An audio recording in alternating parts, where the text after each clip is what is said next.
Hey everybody, welcome back. We are still in our book, When Your Days Are Dark, God is Still Good, featuring the author Gary Zemak. And we are on chapter 2, When We Mess Up, Adam and Eve. Okay, so some really good stuff to unpack here. Great biblical example of when things go wrong, what good can come of it. And so as we jump into this chapter, everybody knows the story of Adam and Eve. It's kind of the classic blame game, if you will. God says, "Do not eat of the tree of tree of knowledge. Don't touch this fruit. Live in paradise, and we're going to be good." And of course, Eve gets tempted. Eve eats of the fruit. She takes it to Adam. Adam wants to blame Eve. Eve wants to blame the serpent. And immediately there's this acknowledgement of we did something we weren't supposed to. We were disobedient to God. We're hiding from Him. And one of our immediate things we need to recognize is God shows us some sort of grace. Now, He doesn't just let us off the hook altogether, but He does decide to give a second chance, and He does decide that there are going to be some consequences. There's going to be some difficult things that are tied to this disobedience. But God doesn't just strike us down and end everything. And so there's some real beauty in all of that. And again, God acknowledging that we've messed up and offering us this free will, but an acknowledgement of sin. So as we continue to really break down the story of Adam and Eve, we recognize that there were some real challenging things, difficult things that were brought about by this sin. One of them, Gary references on page 15, he broke this union with God, or they broke this union with God, and it allowed death to enter into the world. And so that's just one of many of these consequences that we still deal with today, these ramifications. But what we've got to recognize the good that came out of this.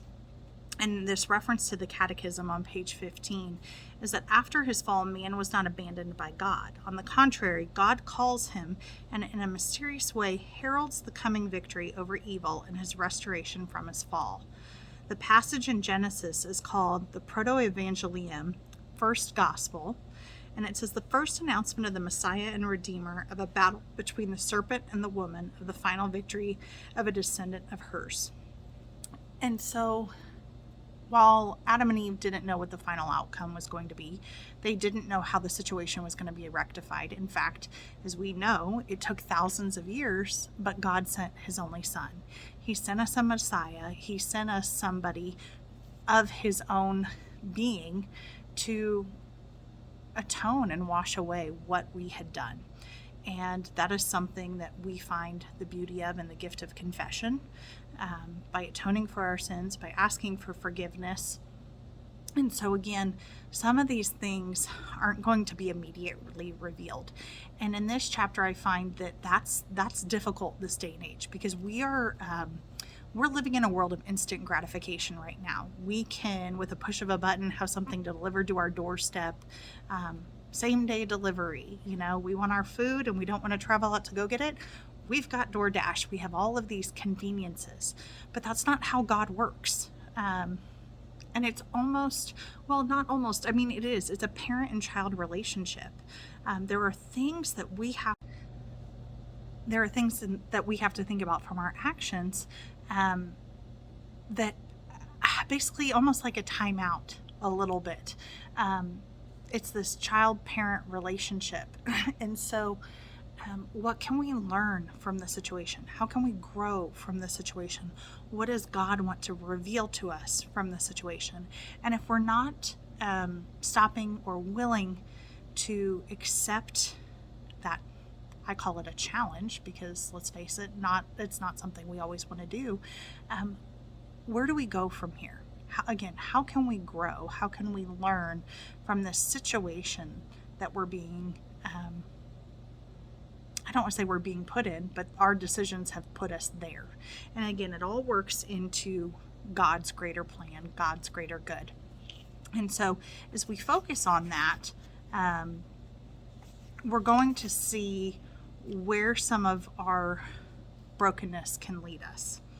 And so it says a life with God doesn't allow for us to be completely forgotten. And so sometimes it's not on our timetable. It may be something that's not revealed to us, our families, our loved ones, even right away. But again, that's where this whole patience and trust and believing in God, it's got to come into play, and it's got to come in hard, because that's what he's asking us to do, is put in the work for it. So it says, why does all of this even matter? And it says the story of Adam and Eve reveals that some of these things we can't do any damage control, that it's just over, it's done with. And Gary says this is a lie. I mean, there is to be God's ability to bring good out of our mistakes. And so that's one of those things that we can't always anticipate, but we have to have that faith that these things are going to be taken care of. As we look to our discussion questions, let's reflect here. And so again, if you want to answer these in the chat with the group or on the Facebook, please feel free if you feel comfortable. If not, you can go ahead and write your answers in your own book. But the first question is, why do you think it was so difficult for Eve to obey God's command? When have you experienced the same tempting feelings that led her to eat the fruit? Number 2, what role does Adam play in Eve's disobedience? Hint, read Genesis 3, 1-6 carefully. If Eve was immediately able to share the fruit with Adam, what can you conclude about his proximity during her encounter with the serpent? That's an interesting one to comprehend. And number 3, think of a situation when you messed up in a big way. How did you feel? What bothered you the most? Does the story of Adam and Eve change the way you look at this situation? And so I hope with this chapter, again, the story that's so familiar to all of us, was able to shed some light. And again, just to remind us that God's got us. He's got us. We've got to trust. We've got to have faith. There's got to be some goodness. So what are we doing to work to find that goodness? So thanks again for joining me for chapter 2, and I'll see you guys here soon.